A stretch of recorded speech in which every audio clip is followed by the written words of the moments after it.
ಜಿಲ್ಲಾ ಉಸ್ತುವಾರಿ ಸಚಿವ ಈಶ್ವರ್ ಬಿ ಖಂಡ್ರೆ ಅವರಿಗೆ ಯುವ ಮುಖಂಡರಾದ ನರಸಪ್ಪ ಬಿ ಜಾನಕನೂರ್ ಅವರು ಯಾಕತ್ಪುರ ಹತ್ತಿರ ಗೊಂಡ ಸಮುದಾಯದ ಸಂಪ್ರದಾಯದಂತೆ ಕಂಬಳಿ ಹೊದಿಸಿ ಮಾಲಾರ್ಪಣೆಯನ್ನು ಮಾಡಿ ನೆನಪಿನ ಕಾಣಿಕೆಯಾಗಿ ಅವರದ್ದೇ ಭಾವಚಿತ್ರವನ್ನ ಹಾಗೂ ಕುರಿಯ ಮರಿಯನ್ನ ನೀಡುವ ಮೂಲಕ ಸನ್ಮಾನಿಸಿ ಗೌರವಿಸಿದರು. ಜೊತೆಗೆ ಮುಂಬರುವ ಜಿಲ್ಲಾ ಪಂಚಾಯತ್ ಚುನಾವಣೆಯಲ್ಲಿ ಮನ್ನಳ್ಳಿ ಜಿಲ್ಲಾ ಪಂಚಾಯತ್ ಕ್ಷೇತ್ರದಿಂದ ನನ್ನ ಅಭ್ಯರ್ಥಿಯಾಗಿ ಪರಿಗಣಿಸಬೇಕು ಎಂದು ಮನವಿ ಪತ್ರ ಕೂಡ ಇದೇ ವೇಳೆ ಸಲ್ಲಿಸಿದರು.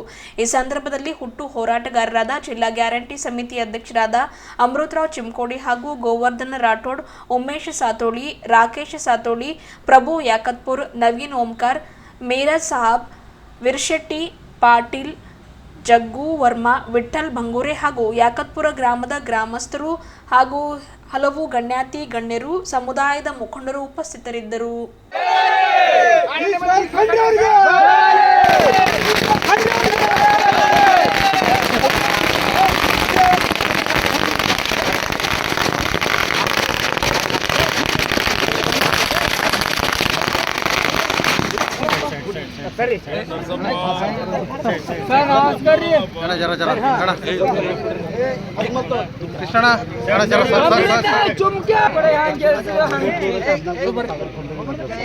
ಧನ್ಯವಾದ ನಿಮಗೆ.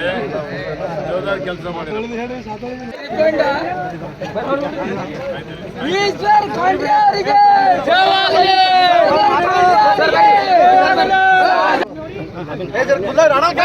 ಈಶ್ವರ್ ಖಂಡ್ರೆ ಅವರಿಗೆ ಜಯವಾಗಲಿ.